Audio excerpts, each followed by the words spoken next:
साथियों, ये देश की भावनाएं नहीं समझ रहे, लेकिन देश इन्हें भी देख रहा है और समझ भी रहा है और मौका आते ही हिसाब भी साफ कर देता है।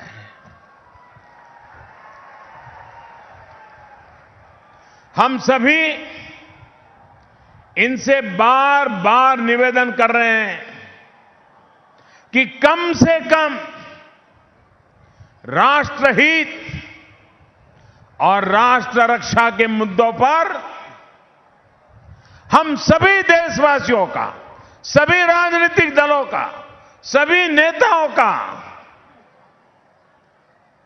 एक ही सुर होना चाहिए। दुनिया को एक ही आवाज सुनाई देनी चाहिए, एक ही स्वर सुनाई देना चाहिए। लेकिन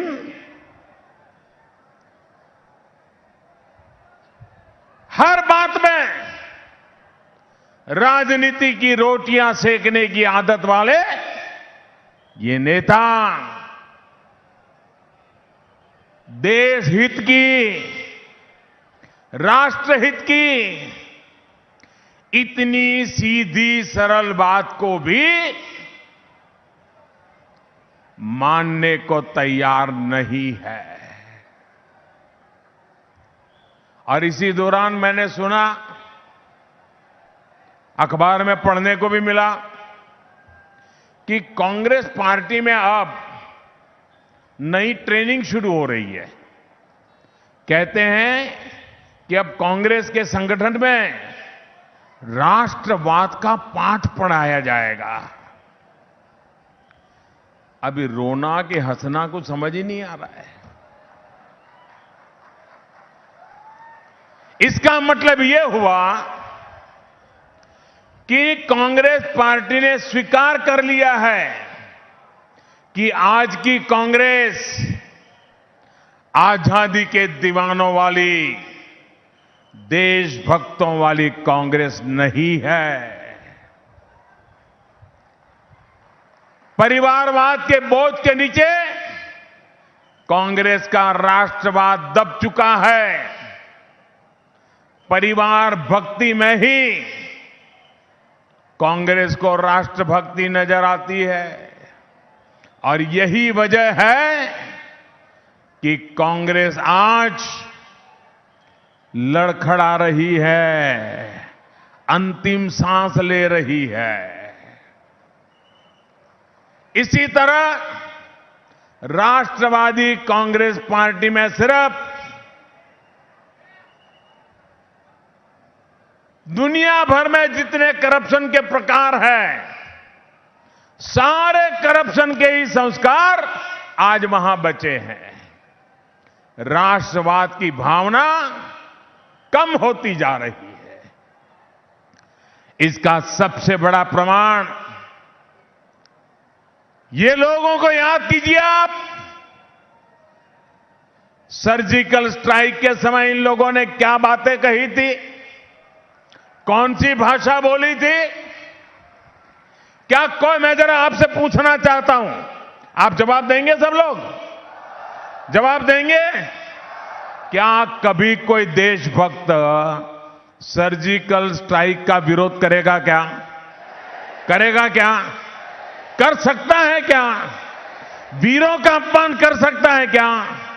हमारी सेना का अपमान कर सकता है क्या? इन्होंने किया, बेशर्मी के साथ किया। उसके बाद बालाकोट में एयर स्ट्राइक हुई।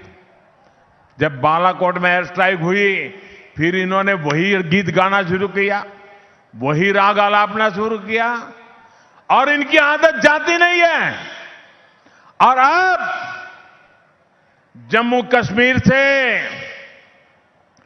आर्टिकल 370 को हटाने पर भी इनका रवैया राष्ट्र की भावना के बिल्कुल विपरीत है। मैं ये एनसीपी और कांग्रेस वालों को कहना चाहता हूं कि ये 370 पर अगर इतना प्रेम है आपको, तो उसे जहां दफनाया गया है वहां जाकर के चादर उड़ा के आ जाओ।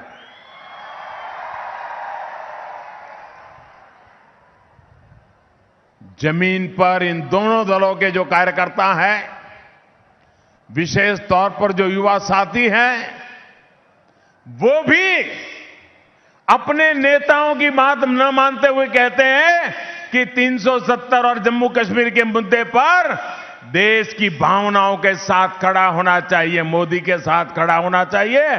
तो ऐसे लोगों के मुंह पे ताले लगा दिए जाते हैं।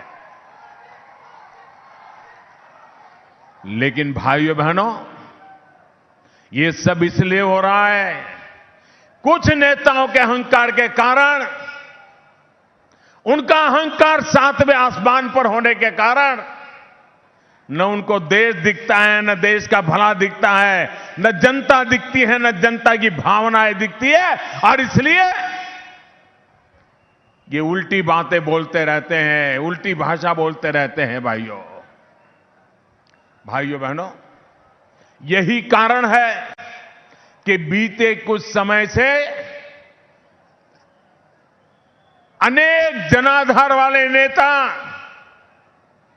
इन दोनों दलों को छोड़कर वीर शिवाजी के संस्कारों को सम्मान देने वाले महायुति के साथ खड़े हैं।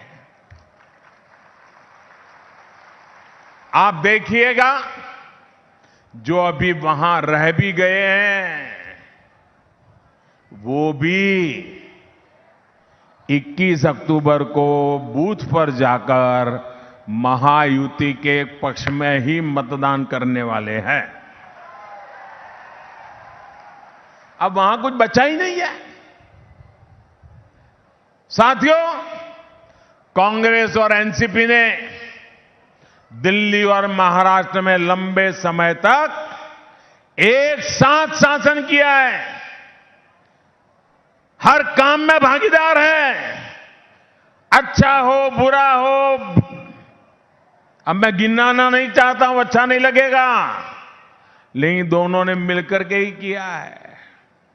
लेकिन इन दोनों दलों की नीति, निष्ठा और नियत में हमेशा खोट रहा है, और इसका एक बहुत बड़ा नुकसान मराठावाड़ को भी हुआ है। 2014 से पहले स्थिति ये थी कि योजना मराठावाड़ के लिए बनती थी, नाम मराठावाड़ के लोगों का लिया जाता था, लेकिन